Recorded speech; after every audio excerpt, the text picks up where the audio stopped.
All right, let's just jump right in. For pretty much the first time in our entire history as a species, we are right on the edge of linking the human brain directly to a machine. I mean, think about it. Controlling computers, robotic arms, maybe even someday each other, with just our thoughts. This is the wild world of brain-computer interfaces. And this isn't some far off sci fi dream. It's got roots going way back. A psychologist named Jose Delgado was actually doing experiments like this back in the 1940s. He could literally flip a switch and turn an aggressive animal totally calm. The implications of that are just staggering, even today.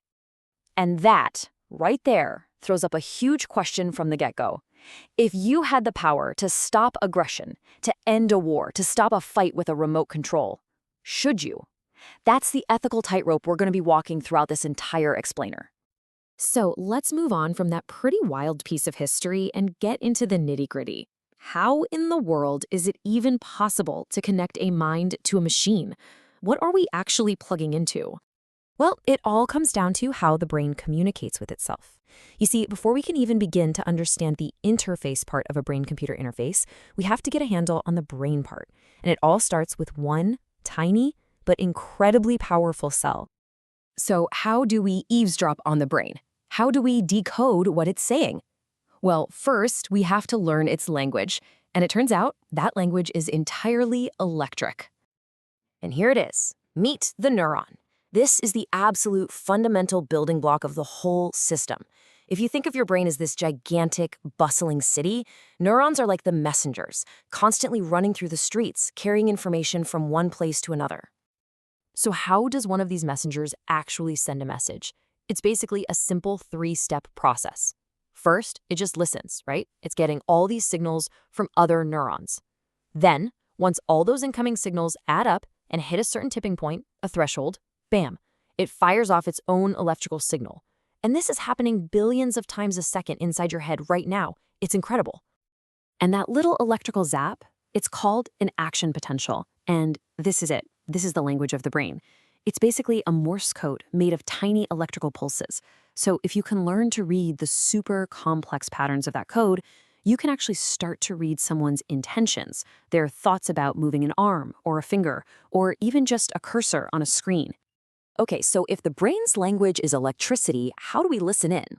Well, right now, there are three main ways that companies are trying to build this interface, each with its own pros and cons. And this table lays it all out pretty clearly. First, you've got the Utah array, which uses these tiny needles that go into the cortex to listen to big groups of neurons all at once. Then you have something like Neuralink's N1 chip, which uses these crazy thin, flexible threads to get super precise readings from individual neurons. And then there's Synchron, which does something totally different. It avoids open brain surgery altogether by going through a blood vessel, kind of like how they put in a heart stent.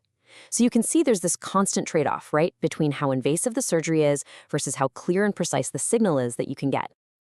So we know how the brain talks, and we've got a few ways to listen in. But why? Why are we doing all of this? What's the end game here? Well, it's about changing people's lives in ways that were unthinkable just a little while ago. I mean, that's the big question, isn't it? Beyond all the cool science, what does this stuff actually do in the real world? And the possibilities, they're just mind-blowing. Seriously, we're talking about giving someone with paralysis the ability to control an exoskeleton and walk again, or letting someone who's lost a limb control a sophisticated robotic arm just by thinking about it. But it's also about bridging those damaged connections inside the body to restore muscle control or giving someone an advanced prosthetic with built-in sensors. Even something as simple as navigating a computer with your mind can be life-changing. At its very heart, this is all about restoring function and independence. And the level of detail you need for that is just wow. To put it in perspective, remember that Neuralink chip we talked about? A single one has 1,024 electrodes, all listening in on the brain's Morse code. That is a staggering amount of data and a staggering amount of potential. And that's really the crucial point here. For medicine, the main goal isn't just about controlling a robot with your mind. It's about creating a bypass. If the nerve fibers in a spinal cord are broken, a chip can read the brain's signal to move and then send that signal straight to the muscles or to a device that helps the muscles move. It's like building a digital bridge over a broken biological one.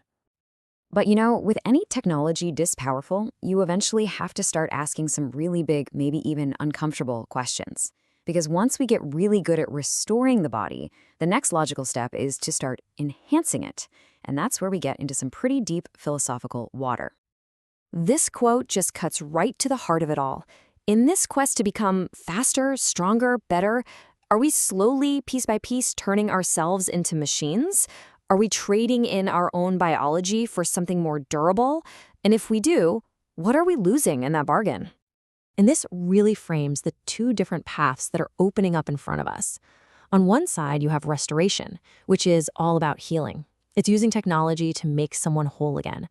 But on the other side, you have enhancement, going beyond our natural limits, creating a future where prosthetics could give someone abilities far beyond what any normal human has.